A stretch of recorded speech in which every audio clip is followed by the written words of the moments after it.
La mobilité est un enjeu incontournable dans nos vies.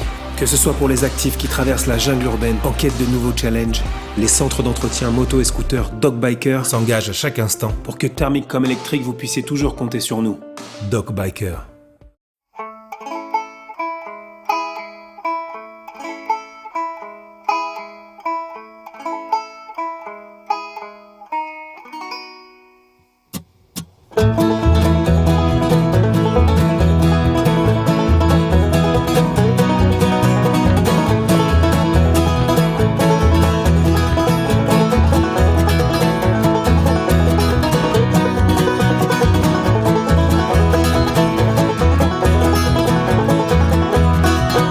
Et on se retrouve pour le deuxième épisode, puisque on va aborder vraiment, si vous avez loupé le premier, c'est dommage parce qu'on abordait vraiment tous les points, je dirais pratiques, presque techniques. On n'a pas abordé le moteur parce que ça on se le garde pour l'aspect dynamique. Et justement c'est ce qu'on va faire entre cette CB500X, cette Vosges DS500 et puis la TRK 502. J'ai réussi à le faire sans me gourer, c'est magnifique. Et donc on va commencer, on commence avec le moteur. Allez filou. Moteur, c'est du kiff, c'est 3 bicylindres de 500 cm3, sauf le Honda, c'est marqué 500, mais en vrai c'est un 471. Dans l'absolu, on s'en fout un peu parce que c'est des chiffres qui sont surtout que la Vosges, à c'est peu pareil. près tous les mêmes. La Vosges, encore une coïncidence, c'est fou ça, mais comment ils font? Ah bah écoute, il n'y en a pas que là des coïncidences sur le moteur. Ah, t'es en train de sous-entendre des choses, je peux pas te laisser dire ça. En tout cas, si tu veux, tu es sur 3 bicylindres quasiment en ligne, quasiment 500 cm3, c'est naturellement fait pour les A2, c'est parfait pour les jeunes permis. Mais des vieux briscards comme nous, on a passé une journée entière au guidon et on s'est plutôt marré. Donc c'est quand même plutôt. Non mais c'est vrai, c'est quand même plutôt sur les départementales, c'est le bon équilibre pour rouler à 80 à l'heure, voire un peu plus et en ville. C'est vachement sympa. Donc on est sur la même chose. Après tu as un calage différent sur la Benelli, un calage à 360, ce qui fait que tu n'as pas du tout le même bruit et tu n'as pas du tout le même comportement. Donc autant. Si on prend la référence comme étant la Honda, tu as un caractère un petit peu pétillant à bas régime, un peu vif, avec un petit brop comme ça qui est sympa. La Vosges, elle est plus expressive, mais c'est aussi parce qu'elle tire un poil plus court, donc tu as l'impression qu'elle a plus de patates parce qu'elle est plus brillante, mais elle tire plus court, donc c'est un peu des artifices, tu vois. Et là, tu es un peu chez Mamie quand même, c'est-à-dire que tu as un moteur qui est très linéaire, très progressif, qui a une sonorité qui est très ronde, qui est moins vif à prendre ses tours. Tu as l'impression que sur 47 chevaux, tu te dis bon, c'est un poil moins sympa. Par contre, c'est d'une sérénité absolue. Tout dépend ce que tu cherches. Et j'ai le sentiment d'être plus bas dans les tours à vitesse égale. Oui, un petit peu. Ce qui n'est pas forcément toujours vrai, ça dépend des rapports avec tout ça, mais t'as pas l'impression de la cravacher. Non, tu roules plutôt à mi-régime alors que là, tu es plutôt attiré dedans. Là, t'as envie, c'est pas que t'as envie, c'est comme ça tire plus court, t'es plus souvent dans les hauts régimes et t'as très souvent l'impression que tu l'as fait hurler. Moi, je vérifiais très souvent le contour en me disant mais je suis à fond quoi là. Et en fait, t'es à mi-régime, t'as déjà l'impression qu'elle gueule parce qu'effectivement, elle est un peu bruyante avec un bruit qui provient pas du pot d'échappement, qui est vraiment au niveau moteur. Une résonance, des petits bruits d'ailleurs un peu, pas inquiétants, c'est pas ce que je veux dire, mais des bruits un peu métalliques, il se passe des choses un peu bizarres. D'ailleurs, c'est pas faux non plus sur le TRK, et alors pas du tout sur la Honda. Il y a une espèce de sérénité dans le moteur de la Honda qui est absolument redoutable. Tu tournes, ça marche, ça fait des beaux bruits, tu relâches, ça peut même pétarader un peu, c'est gai. On est tellement près de la Pampa Twin, monsieur Honda. On lui met un peu plus de débattement, une fourche qu'envoie des roues à rayons, une 19 ça suffira, un amortissement plus solide sur l'arrière et on y va. De la déco un peu HRC et on y va sur la Pampa Twin, ça suffit. On n'est pas obligé de faire un 700 comme chez Yam, un petit 500 comme ça, avec peut-être des rapports de boîte un peu différents et on y va. De la roue à crampons, merci, encore plus que ça et c'est parti. Et vous en vendrez une à Eric Philippe, ça vaut le coup de la développer. Au moins une. Croyez pas ça, il y a des kits qui se vendent en Angleterre pour les transformer en Pampa Twin. Une petite remarque supplémentaire si tu permets, ce caractère supplémentaire de la Vosges, il a aussi deux points supplémentaires. C'est que moi c'est la seule avec laquelle j'ai tapé le rupteur.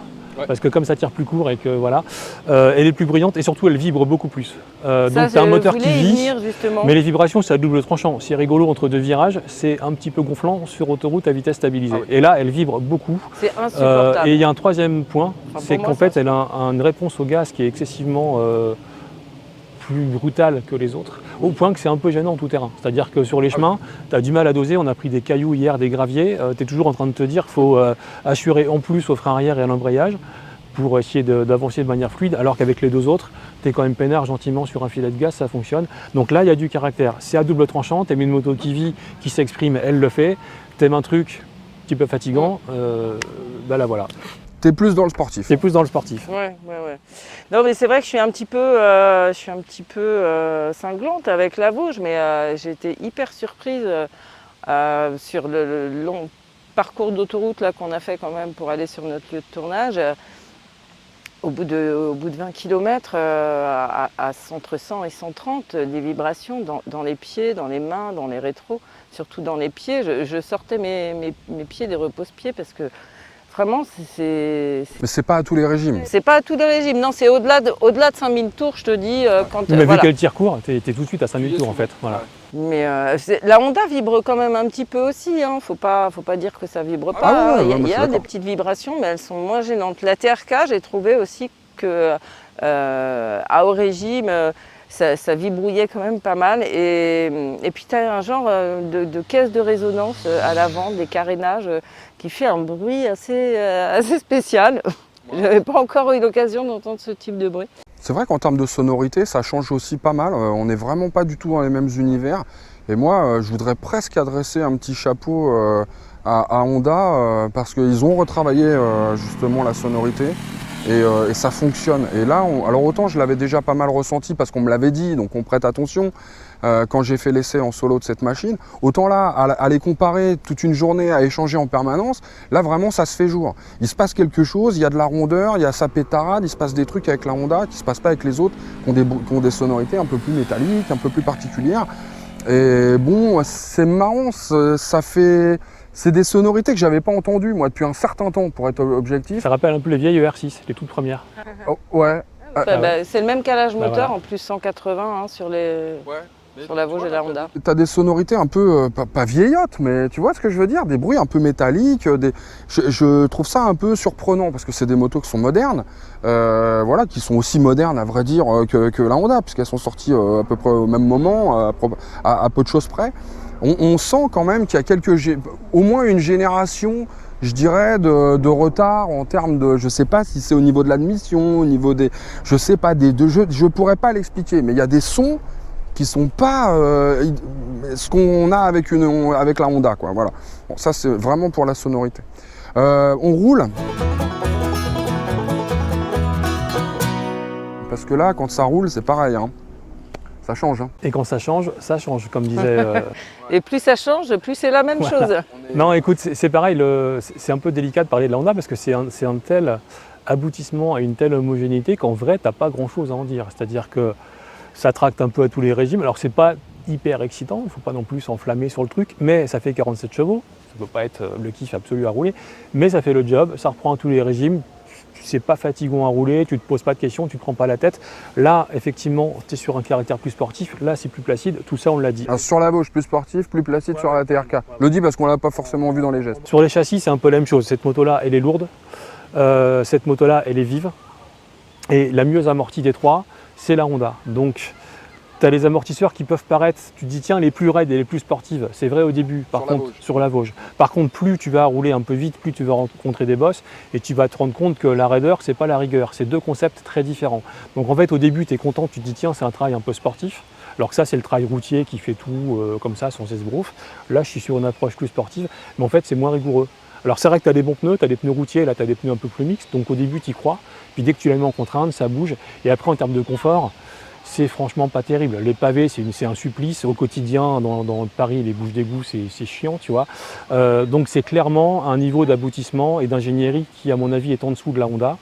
Alors que là, si tu veux, c'est cohérent en soi, c'est-à-dire c'est confortable, un peu patapouf, un peu pépère. C'est pas non plus topissime en suspension, tu sens que tu es vite... c'est des suspensions de base, donc tu es vite mal accordé, que ça tabasse un peu, que c'est pas... Voilà. Mais comme tu as tendance un peu à la moins la bousculer, parce que l'air de rien, tu as quasiment 35-40 kg d'écart entre l'ACB et la Vanillis, ce qui est énorme 40, pour un trail 500, tu vois. 37 kg d'écart. Si tu veux, là, c'est le couteau suisse, là, c'est l'approche jeune qui passe le trait sur certains défauts ou certains traits de caractère. Ouais. Et là, c'est l'approche papy, relax, tourisme, etc., tranquille. On compense, je dirais, l'espèce de mollesse d'ensemble avec une sorte de sérénité, de bien-être qui fait que c'est confortable à peu près partout et que ça fonctionne. Ouais, bah après à choisir entre les trois pour rouler, je dirais c'est pratiquement, ça dépend de ses usages, effectivement. Ça dépend de ses usages. Si tu fais beaucoup d'autoroute, si tu fais beaucoup de longue distance, ça peut faire ça. Ouais, bah je prendrais quand même la CB moi, parce que je trouve qu'en termes de confort, il n'y a pas photo. Tu vois, bon effectivement, il y a un petit peu plus de souplesse, d'amortissement sur la Benelli que sur la Vosges. Mais la selle est raide, bon au bout d'un moment ça finit par tabasser. Sur les grosses compressions ça se comporte bien, mais dès que tu es sur du petit raccord, du petit machin, des petites bosses, des petits trous, bah ça tabasse quand même un petit peu sur la Benelli. Bon alors la Vosges évidemment, t'as l'impression que c'est pas un trail du tout. Enfin, on dirait un roadster surélevé, c'est pas un trail. Alors évidemment ceux qui aiment bien tartiner, ils vont y trouver un intérêt, ça reste un 500, donc évidemment toi tu les pousses à mort, évidemment t'as le genou par terre. Bon. Non, alors évidemment, non mais blague à part, je te rejoins sur cette pour moi super guidage, super bras de levier, très précise jusqu'à un certain point. Quand tu es dans une belle courbe, tu te fous bien sur le côté, là, tu es bien sur l'angle et tout, ça passe crème, jusqu'au moment où tu as le petit raccord, le petit machin, où ça va peut-être se désunir un petit peu. Bon pneu, donc ça compense quand même jusqu'à un certain point. Voilà, c'est du Pirelli, c'est de l'Angel dessus, donc ça commence c'est pas mal. Et bien encore une fois, vous allez peut-être trouver ça complètement bête et on va encore me dire, t'as des parts chez Honda, pas du tout. Les mixtures qu'on trouve sur cette CB500X, qui sont là pour le coup beaucoup plus dédiés à un usage mixte que sur les deux Benelli et Vosges, eh ben, je trouve qu'ils ont une tenue qui est top, c'est un super toucher de route. Moi j'aime beaucoup ces pneus et du coup ça compense aussi beaucoup ce que moi j'ai ressenti peut-être plus que vous, c'est-à-dire une certaine souplesse parfois, parce que peut-être que je suis un peu plus lourd et donc voilà, c'est pas peut-être. N'empêche qu'effectivement, en termes de rigueur, malgré le fait que ça pompe un peu, voilà, c'est un vrai trail, donc ça se conduit pas de la même manière. Et quand on a accepté qu'il y avait plus de souplesse sur la fourche, que le freinage il est un peu moins efficace, etc., que les autres, parce qu'il faut reconnaître que pour moi, le freinage de la Honda est moins efficace. Sur l'avant, il n'y a qu'un seul disque. Bon, voilà, la roue est plus grande, donc tout ça, ça change vraiment pas mal le comportement. N'empêche que elle passe tout le temps, partout, et on se sent jamais en difficulté particulière. Et j'adore son comportement très neutre, voilà, c'est très efficace la CB500X. Ouais, bah tu m'as ôté les mots de la bouche. C'est ce que j'aurais dit aussi en conclusion. C'est vrai que moi je suis un petit peu déçue par la qualité du freinage de la CB, surtout que bon, bah, la fourche plonge effectivement beaucoup, alors quand tu veux vraiment freiner, tu es obligé de vraiment te serrer très fort, tu plonges. Hein. Bon, c'est un petit peu dommageable dans le cadre d'un usage quotidien, ville-route. Après, dans la Pampa, éventuellement, le feeling est vraiment bon parce que du coup, tu as moins peur au levier, quoi. En revanche, je trouve que son frein arrière, c'est le meilleur des trois et je me sers beaucoup du frein arrière et du coup, c'est vraiment ce que j'ai préféré. C'est un trail. Voilà, la Vosges, effectivement, j'apprécie son petit côté un peu plus joueur, avec sa route 17, tu vois, sa configuration par rapport à la Honda. Maintenant, je trouve que son avant, il est lourd. J'ai l'impression qu'il y a un petit peu un décalage au niveau de la répartition des masses. T'as le brise-glace qui pèse 10 kg déjà. Ouais, c'est peut-être ça, effectivement. Donc ça compense, enfin dans le mauvais sens du terme, sa vivacité, quoi. C'est pas... Voilà, c'est moins homogène. Et la Benelli, de toute façon, tu n'as pas envie de taper dedans, enfin de tirer dedans, de taper dans les freins ou quoi que ce soit. Donc tu roules plutôt pépère et dans ce cadre-là, elle fait très bien les choses.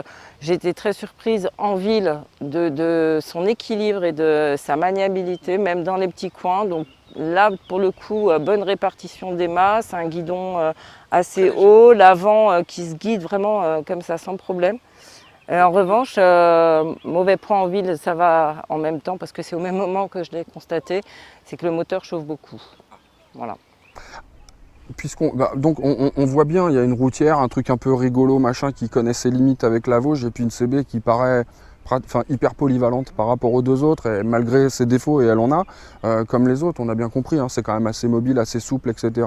On est vraiment dans le trail. En attendant, quand on a été faire quelques centaines de mètres sur un chemin parce que voilà, pour des questions plus de temps et puis parce que ces deux-là ont des pneus routiers. Donc là, on n'est pas dans la rigolade. À un moment, il ne faut pas non plus aller se mettre par terre. On se rend quand même bien compte que la CB500X, elle est nettement plus appropriée dans les chemins, etc., que les deux autres qui n'ont pas, à mon avis, cette vocation. C'est d'ailleurs pour ça que Benelli a pensé à faire une TRK X qui, pour le coup, offre un agrément supplémentaire avec un amortissement différent, etc., etc. On est vraiment là sur de la routière. Moi, je te rejoins, et là où on s'en rend compte aussi, tu vois, c'est qu'elle a 20 litres de carburant quand les autres en proposent que 17, si je ne m'abuse. Après, la conso est plus importante sur la Benelli, 35 kg de plus que la CB. Et ces deux-là, donc la Honda et la Vosges, ont sensiblement le même poids, elles ont sensiblement le même gabarit d'ailleurs, et la conso s'en ressent puisqu'elle est équivalente. On était à 3,6 litres, on a fait 3,65 sur la conso, et en plus on se les a passés toute la journée, donc ça a totalement nivelé là, pour le coup, ça nivelle. Les poids, les conduites. 3,64, c'est remarquable, hein, 3 litres, on dit souvent la moto ça pollue, machin, 3,6 litres au 100. Pour faire de la route, de la ville, on a fait de l'autoroute, de la campagne. Et on ne s'est pas traîné. Et on ne s'est pas traîné, donc c'est remarquable. Ça reste très correct, 4,6 litres, c'est pas non plus énorme, mais c'est vrai qu'elle paye peut-être le fait que son poids, sa surface frontale est plus élevée, alors que paradoxalement le moteur a un caractère qui fait qu'on tire plutôt moins dedans qu'avec les deux autres. N'empêche qu'il y a 1 litre d'écart, donc du coup le gros réservoir, le bénéfice il est un petit peu... il est utile pour faire la même chose qu'avec les autres. À peu de choses près. Donc ça, pour ça c'est pas mal, donc on en arrive peut-être quoi au tarif. Tarif bien sûr, Maryse, tout ça pour la modique somme de... On a 1000 € d'écart en gros entre la CB500X et la Vosges. Et on est à mi-chemin avec le TRK qui est plus équipé, non, même pas. Donc c'est un peu étonnant, moi je trouve, en termes de tarifs. Vous comprenez les tarifs tous les deux ou... La Vosges 5895, la Honda 6899, ouais, donc 1000 € d'écart. Pour la Vosges, c'est un petit peu normal quand même qu'en Challenger, comme ça, il s'avance avec 1000 € de moins que la référence. Mais c'est vrai que par rapport à ces équipements, la Honda peut paraître un poil cher. La TRK à 6399, bon, elle a pour elle finalement de ne pas avoir le même type de concurrente en 500, quoi, parce que c'est vrai, petite routière à moins de 6500 €. Puis plus protégé, t'es plus protégé quand tu es dessus. Il y a un porte-paquet très imposant qui permet quand même d'envisager de mettre des choses peut-être un peu lourdes à l'arrière et tout. Bon voilà quoi, toi tu le ressens comme ça? Moi je ressens quand même, non, c'est vrai que si tu veux, l'épisode numéro 1, on disait bon, la Honda elle est quand même plus chère et moins équipée que les autres, elle va prendre un peu cher sur la route à l'usage, sauf si on veut vraiment faire beaucoup de longues distances ou qu'on a un gabarit un peu imposant et qu'on veut de la protection, il y a ça. Si on veut économiser ses sous, et un truc un peu turbulent sans être très regardant sur les prestations dynamiques, il y a ça. Si on veut de l'homogénéité et de la tranquillité, parce que les révisions de la Honda c'est quand même 2 fois moins souvent que les autres, elle est garantie 5 ans. Et je pense que les 1000 € d'écart, finalement, tu les retrouves un petit peu sur le long terme. Donc moi c'est vrai que des trois, je choisirais la Honda. Oui, il y a une espèce d'évidence. En revanche, il y en a une que je trouve qui est au bon prix, moi, c'est la Vosges. Je trouve que la Vosges est au bon prix. Oui, pour une 500, voilà, parce que on est à moins de 6000 € pour un 500, on s'approche des 5000. Moi, j'ai cette espèce de règle où je considère qu'un 500, ça devrait coûter 5000 €. Il y a un peu d'équipement, il y a un écran TFT, il y a une prise USB, tout ça c'est natif, c'est cette série. Bon, je trouve que celle-là a un prix qui est très correct. Je trouve que la Honda a un prix qui est correct parce que c'est une Honda et qu'il y a du réseau. Il y a une fiabilité qu'on connaît, des moteurs qui... Voilà, on sait qu'il y a de la fiabilité. On a plus de questionnements peut-être à se poser sur la Vosges ou sur la Benelli, même si je vous rappelle que Ben a eu l'occasion de rouler des kilomètres et des kilomètres avec une TRK qui nous a dit franchement ça se comporte super bien, il n'y a pas d'embrouille, j'ai pas eu un problème, j'ai même pas changé sur 30 000 bornes, un keychain, il a rien vu du tout.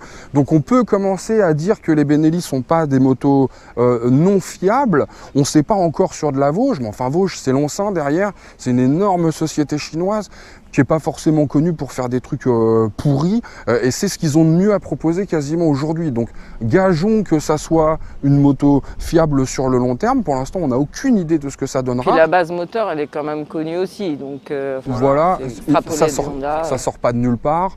Donc voilà, donc on peut imaginer qu'en termes de fiabilité ça soit proche. Ceci dit, je te rejoins, quand on commence à dire qu'il faut réviser 2 fois plus longtemps qu'une Honda, c'est peut-être qu'on a pas quelques doutes, mais qu'on tient à s'assurer que ça fonctionne bien longtemps, peut-être juste pour le lancement des marques, peut-être juste voilà, pour rassurer un petit peu les gens. J'imagine que ça fonctionne sur certains. Moi, je resterai quand même sur la CB500. Je mettrai les 1000 € de plus. Voilà, je les mettrai les 1000 €, mais pas pour des questions ni de fiabilité imaginée, je la trouve plus jolie, je la trouve plus convaincante en tout.